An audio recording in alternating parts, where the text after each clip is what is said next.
What's up guys, Steel Frodo here, and we're back watching another episode of Fairy Tail, and yeah, let's just get right into it. So when we were going into this episode, I was half expecting it to pick right up where we left off, because that's pretty much all it's done for the past few episodes, where it was going to be, oh, there's a fight coming up, and here's the fight, and it was going to be the fight with one of the members of the Sprig, well, it looked like two of the members of the Spriggan 12, possibly. We'll talk more about that later. What it actually led into was some fan service with the Group B, or the B team, in this hot spring thing. Of course, the hot spring was owned by my favorite fairy tale character, Ichiya. And hilarity ensues with Juvia not wanting to come out because she was embarrassed to be in front of the girls naked, and then they tricked her into thinking Gray was there, so she had no problem at that point doing that. And then Gajeel got some Ichiya ass to the face. That really didn't sound right. Anyway, he flew into the girls' side of the spring and landed on Levy, so there's some more for that ship, but that ship kind of didn't sail because he commented on the fact that she was flat and flat-chested. Good start to the episode, guys. But while initially it does seem like purely a fan service scene, we actually get some information on the Thunder Legion, and sure enough, they've joined Blue Pegasus, which led to some pretty funny imagery with Loxus. And that was apparently going to be Gajeel's sort of big secret, which Ichiya immediately ruined, which is how we get the moment of Ichiya being thrown into Elfman, and Elfman getting balls in his face, and Gajeel getting ass in his face. Family friendly here at Fairy Tail. It's not really. Of course, we learn this, that's when the whole Gajeel and Levy moment happens, but the cut was actually really clever because it was right after that happened with Levy. We have Juvia saying that she wished something like that would happen with her and her darling Gray, and it cuts to Gray, and he's got that shocked look on his face, and for a moment I'm like, oh god, does he have that moment of like the chills go up his spine because of that? But he's actually still reeling from the fact that they run into somebody with such intense magical power. It was just kind of like a really clever cut because it was very misleading. Of course, after that cut is where I expected them to pick up again with the fight that we were kind of led to believe was going to happen in the last episode between Marin, Brandish, Gray, and Natsu. But Marin essentially was all gung-ho to fight. He had captured Lucy and Urza, and Brandish takes one look at where the mango shop was and was just like, oh, because she wanted mangoes, and that was it. And so she's just like, I don't care. I don't want, I don't want to fight them. I just, give them back their A+ girls. We're leaving now. Which is funny because it's that kind of like, she doesn't seem like she's going to pick a fight unless she has to, but she's also very like, I don't know if efficiency driven is the word, but like, she doesn't really feel like, or didn't seem like she wanted to do anything that she didn't have to. It was weird.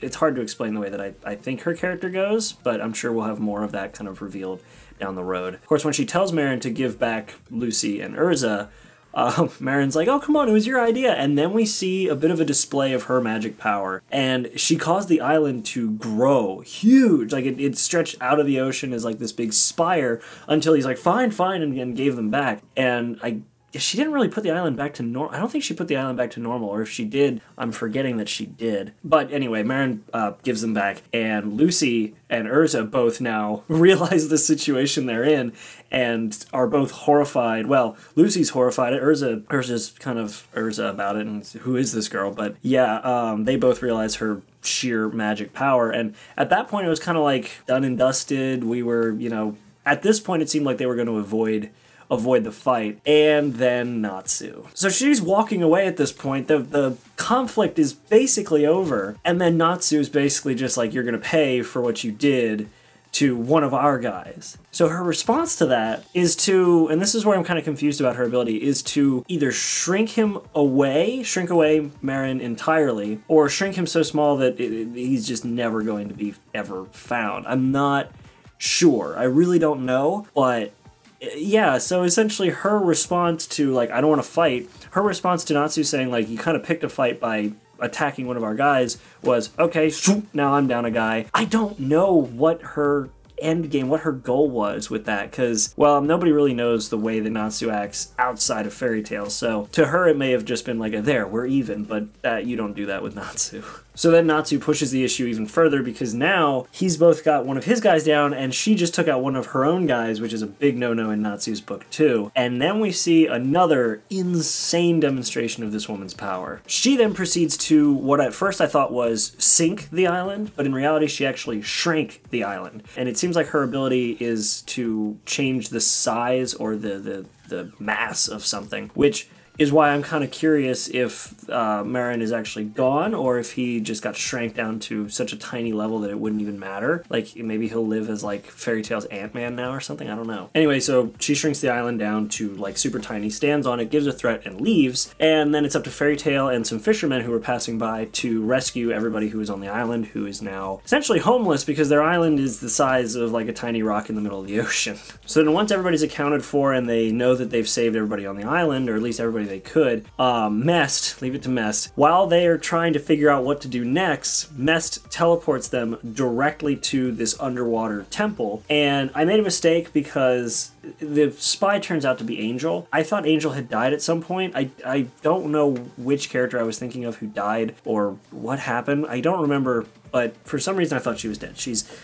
She's not dead, she's here. So yeah, there's that. So yeah, the spy all along was actually Angel, and she's still not exactly somebody who can be trusted. She made it very clear that they're not partners, so she is still a little aggressive, but on the same hand, she was nice enough to take them directly to Makarov, because she was the spy all along. So that was a bit of an interesting twist. But the method by which they went directly to where Makarov was a giant walking underwater temple, and of course then motion sickness sets in for our two dragon slayers of the group. But during their travel, we actually see a bit of what Makarov is doing, and apparently he had been in the Alvarez Empire for so long because he was waiting for the Emperor to arrive. And the Emperor Spriggan, had essentially been wandering for this entire year, I suppose, which we find out why and who, why he's been wandering and who he is, not too shortly after that, but Makarov is talking about how it's amazing how kind the Emperor has been in letting him stay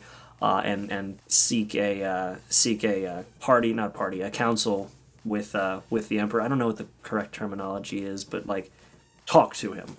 Seek an audience, that's the word. As soon as I went to move forward, it's seek an audience. Anyway, moving on. But during this exchange with this old dude named Yagil, it was funny because they're playing a card game, and the card game that they were playing, one of the cards that Yagil was holding on to was, it literally looked like Mavis. So I don't know what that's, I don't know if the symbolism's that, whatever. But not too long after they finish up the card game, the Emperor returns, or the King returns, or whatever you want to call him, returns. And it's revealed that, well, it's Zeref, and he's been calling himself Emperor Spriggan, or I think it's Emperor Spriggan, yeah. And so it's Zeref. So of course, once it's revealed that Emperor Spriggan is actually Zeref, we kind of know that he's been wandering. We've seen his wanderings for the past few episodes. We even see a bit of it in the movie, the Dragon Cry movie, which somebody pointed out to me, which thank you for pointing it out. Invel, and Brandish are actually the two characters standing behind Zeref while they're watching Acnologia walk through the desert. So thank you for pointing that out to me. So we had a little bit of an introduction of these characters before we even get to this episode, because I think we're past the point now where the movie would have taken place. I think. I'm not 100% sure, but I think we are. And actually, right after we see Makarov realizing who he's dealing with, we are introduced to Agil, Demiria, and Invel for the first time officially, and I guess they're some of the Spriggan 12, though Zeref had actually said he wants to assemble the Spriggan 12, and because of the fact that he arrives whenever he wants, they were comparing him to a breeze or like some sort of weather pattern, and so they need to take some time to assemble the Spriggan 12, which I'm thinking now, if I know this correctly, he's down one of the Spriggan 12. He's down to 11 because when Brandish took out one of their guys. So that happened. Oh, I almost forgot. We're also introduced to August, who I think is another one of the Spriggan 12. Which actually, his character design is kind of cool because it looks like something you'd see out of like one of the Wizard Saints, but he's the, Wizard King of the Spriggan 12, I think is what his title was. Anyway, Yagil introduces Makarov and Zeref to one another, even though there's been a bit of interaction there before. And Makarov takes a knee, and Zeref says that he wants to speak with Makarov in private. And Invel, who I'm getting the feeling is probably one of those very by-the-numbers types who doesn't like when things don't follow a strict order course, he asks, well, did you fill out the proper paperwork? Did you fill out this? Did you fill out that? And Zeref's just like, I'd love to speak with him, and completely overrides Invil's authority, which is kind of funny. I love when that happens to characters like that. So while they're in private, they talk about a couple different things. The one thing is how the Alvarez Empire became as big as it is, and it was essentially Zeref slowly building a following, which was kind of cool to think of, how it basically just became an empire because of... I mean, I guess it's not hard for somebody like Zeref to build an empire because of his immortality. He can just continue to build influence and build followers as long as he is alive, which is, at this point, forever. So I guess it kind of makes sense that he was able to build an empire. But we find out that the main reason why he is planning an all-out war on Ishgard, and basically an all-out war on humanity, is to get the Lumen Histoire, which we kind of already figured. But we know now the official name of the Lumen Histoire, which is Fairy Heart, which I feel like that name was brought up I think it was actually brought up in Fairy Tail Zero, but I don't remember if it was the manga or the anime, because I read the manga as well as watched the anime, because I know they missed out a lot of stuff from the manga in the anime, but I don't remember if we were introduced to Fairy Heart then or not. I'm sure more information is going to be revealed on it later, so please don't, like, exposition dump me in the comments or anything like that. Anyway, so yeah, Zeref is basically planning an all-out extermination of, I guess, everything, including Acnologia and all of humanity, which it kind of goes back to what he had been talking to Acnologia about, with having a human, a dragon, and an immortal fighting one another. So that, I guess, is his plan, period, and he needs Fairy Heart to kind of go along with it. Now, sort of like Carla a couple episodes ago, I'm still curious what's going on with Mavis and Fairy Heart and the Lumen Histoire and all that stuff, because we've had interactions with Mavis before, so is she alive still? What's going on? Like, that part I don't really know what's going on. But after discovering what his plans are, this is basically where Zeref takes negotiation completely off the table and pretty much goes straight out to the kill Makarov plan. He puts him in this little purple gravity ball thing and starts, I guess, crushing him. And the plan seems to be to get Natsu so angry that he was maybe going to be powerful enough to take and kill Zeref. But thanks to Mest's magic ability, he hops in right in time, gets Makarov away, and is able to rescue him, which somebody put in the comments that this is Makarov near death counter 4, so I'm guessing that there's probably going to be more moments like that coming soon. But after he's brought back, everybody sees him, everybody's like, what's up, Grams? Hey, how you doing? You know, and he's taken aback, he's like, oh, my children are here.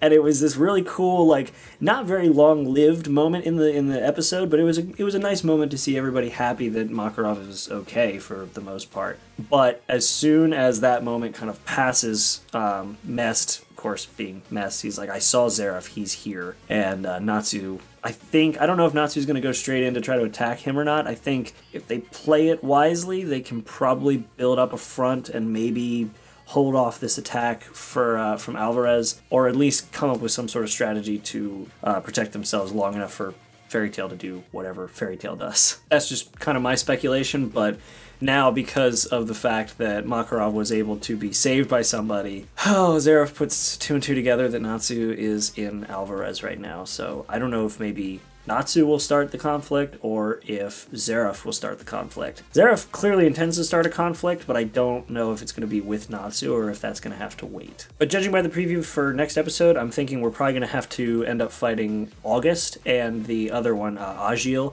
before anything happens with Zeref, because we see them featured prominently in the preview.